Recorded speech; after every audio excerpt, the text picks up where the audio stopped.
Selamat pagi teman-teman semua. Bagaimana kabarnya? Semoga semuanya sehat. Tetap menjaga social distancing supaya kita bisa mengurangi penyebaran COVID-19. Pada kesempatan ini, saya ingin menjawab beberapa pertanyaan dari teman-teman. Yang pertama adalah ini, terkait dengan sebuah kalimat yang ada di dalam buku Supratitya 2014 halaman 39. Pertanyaannya, apakah sebenarnya judgement ini bagian dari sentimen berdasarkan kalimat di atas? Jawabannya tentu saja tidak. Judgement dan sentimen merupakan tipe respon terpisah yang sendiri-sendiri. Judgement atau penilaian itu didasarkan pada proses kognitif untuk menilai, memilih jawaban yang paling tepat atau jawaban yang benar. Sementara sentimen merupakan respon yang didasarkan pada proses afektif yang terkait dengan misalnya merasa tidak suka, rasa suka, tidak suka, atau merasa sesuai atau tidak sesuai, atau merasa setuju atau tidak setuju.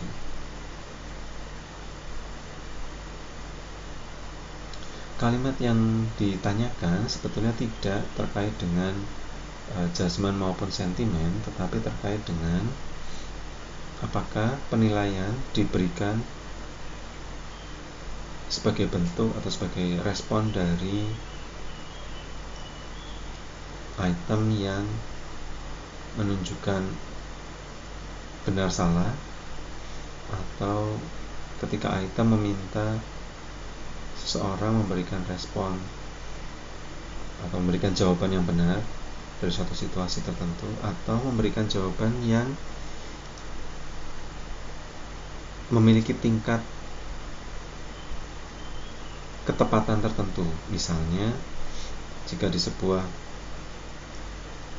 item dengan konteks sebuah kasus misalnya, lalu kita diminta untuk memberikan respon berupa terapi yang paling sesuai dengan situasi dan konteks yang disajikan di dalam item, maka jawaban dari item ini bukan merupakan jawaban yang secara mutlak benar atau salah, tetapi jawaban yang lebih didasarkan pada ketepatan suatu terapi pada situasi tertentu atau konteks tertentu.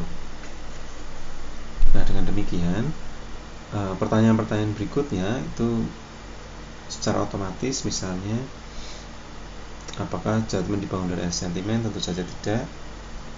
Apakah ada lalu mengapa terjadi perbedaan? Karena keduanya memang berbeda. Proses dasar yang menimbulkan respon dalam bentuk penilaian maupun respon dalam bentuk sentimen itu berbeda.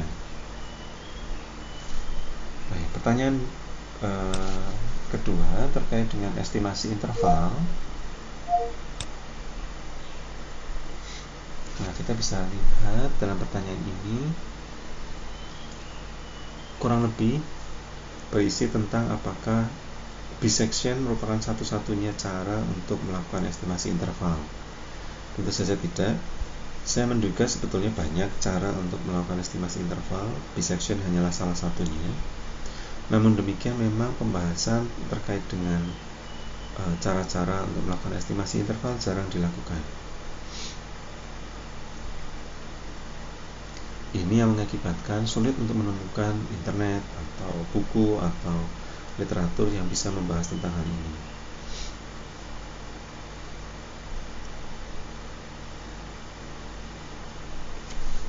Oke, berikutnya terkait dengan respon kinerja.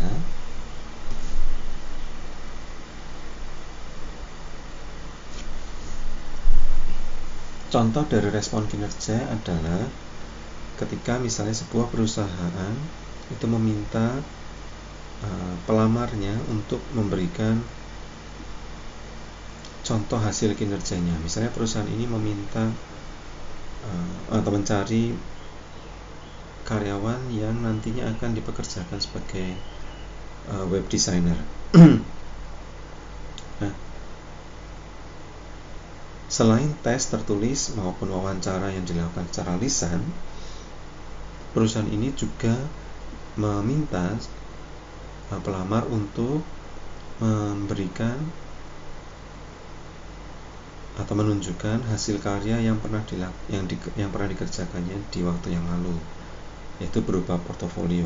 Misalnya, si pelamar diminta untuk menunjukkan web yang didesain olehnya di waktu yang lalu, atau bahkan diminta untuk membuat web yang kemudian ditunjukkan pada wawancara.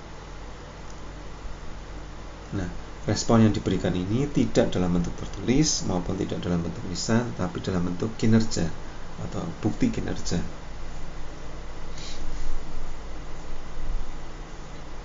Yang pertanyaan yang terakhir itu terkait dengan keysort. Ya, keysort merupakan metode yang sebetulnya mirip sekali dengan successive categories. Hanya saja dalam keysort subjek diminta untuk tidak hanya memasukkan item ke dalam satu kategori tertentu, tetapi item-item ini dimasukkan dalam kategori dengan susunan tertentu. Misalnya,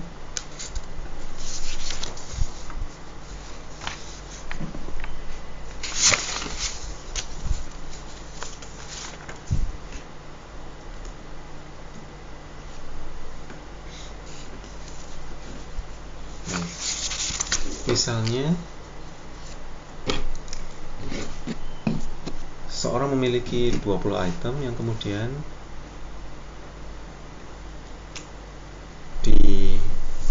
akan dimasukkan dalam 5 kategori. Jadi dia punya 1 sampai 20, kemudian dia punya 5 kategori.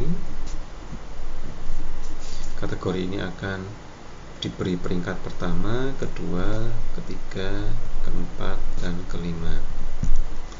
Nah, di dalam successive categories yang biasanya 20 item ini dimasukkan ke dalam setiap kategori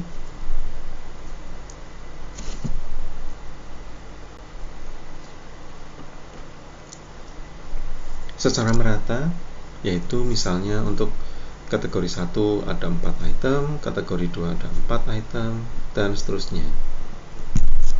Namun demikian, di dalam keysort, item-item tersebut dimasukkan ke dalam setiap kategori berdasarkan susunan tertentu. Biasanya, subjek diminta untuk memasukkan ke dalam kategori ini mengikuti kurva normal. Misalnya, untuk kategori 1 hanya dibutuhkan 1 item, kategori 2 dibutuhkan 5 item, demikian juga dengan kategori kelima hanya 1 item, dan keempat 5 item. Sisanya yaitu 8 item dimasukkan ke dalam kategori di tengah. Nah, ini misalnya kita bisa lihat dia semacam mengikuti kurva normal. Nah, tidak banyak sebetulnya teknik ini digunakan, tetapi sebetulnya cukup banyak literatur yang ada di luar sana yang membahas tentang teknik ini. Sehingga buat teman-teman yang berminat, tertarik untuk menggunakan teknik ini, bisa mencari di luar.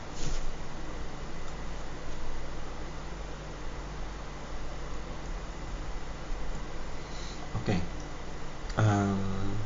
itu adalah pertanyaan terakhir untuk diskusi aneka respon. Saya akan membuat klip lain untuk mendiskusikan tentang forum diskusi yang lain.